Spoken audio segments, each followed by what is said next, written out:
Привет всем! В этом видео я покажу, как создать макет с нуля для вот этого светильника, символизирующего кнопки геймпада от приставки Sony PlayStation, о сборке которого я рассказывал в предыдущем видео.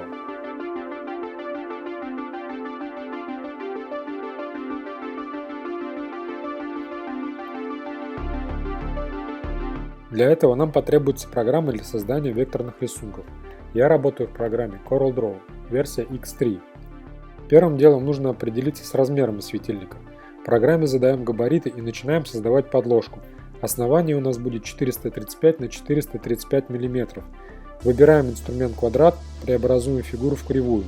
Далее с помощью инструмента свободная форма начинаем формировать наше основание.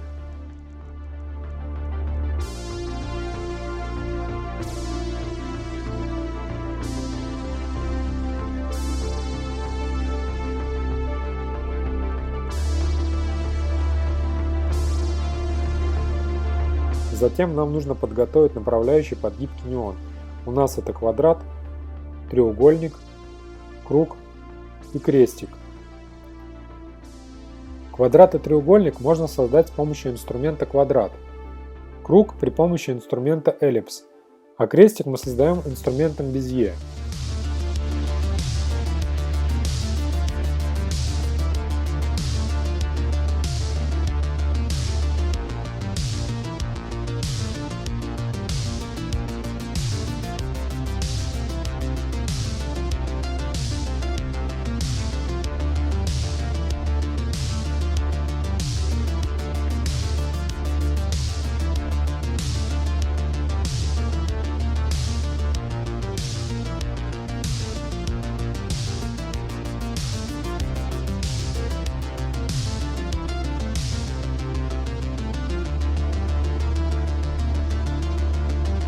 Все острые углы необходимо закруглить, так как у гибкого неона в зависимости от размеров его сечения есть минимальные радиусы загиба.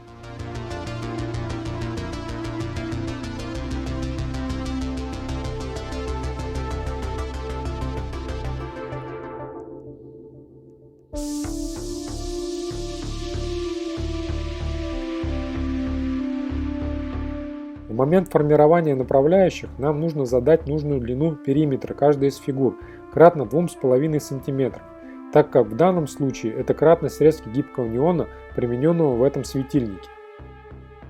В моей версии программы проверить длину можно при помощи макроса SunMCurve.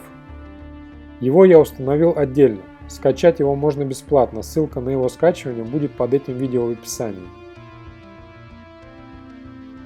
Проверяем длину кривой каждого из элементов.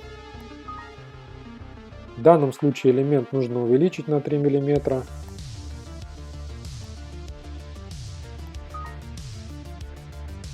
Здесь необходимо наоборот уменьшить на 9 мм. В треугольнике нужно уменьшить на 7 мм. В круге уменьшить на 5 мм. Также нужно сразу на этапе создания макета определиться, в каких точках будет подводиться шнур питания. В нашем случае основной шнур питания подводится к правой нижней точке, далее идет на правый крайний элемент, на соседний элемент, на левый крайний элемент и на самый верхний элемент. В этих точках нам нужно будет сделать сквозные отверстия 4-5 мм. Их мы будем рисовать с помощью эллипса.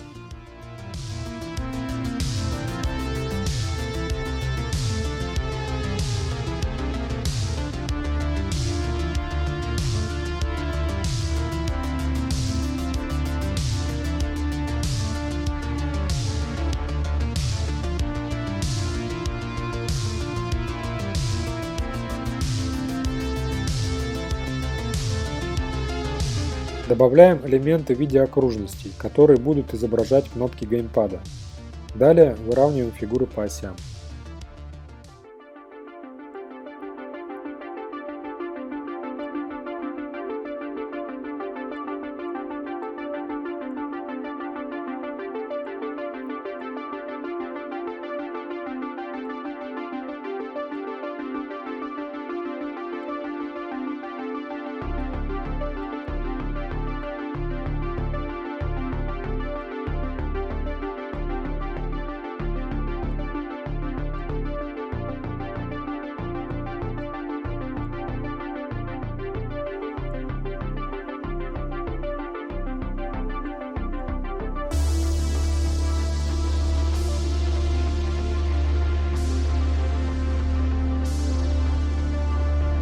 целом макет готов.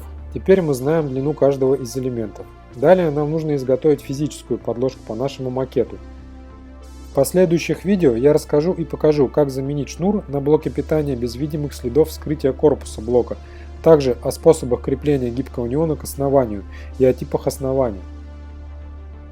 Кроме этого, жду ваших вопросов и пожеланий, что бы вы хотели узнать о работе с гибким неоном. Жду ваших вопросов и комментариев под этим видео или в Instagram, ссылка на него в описании к этому видео. Всем пока!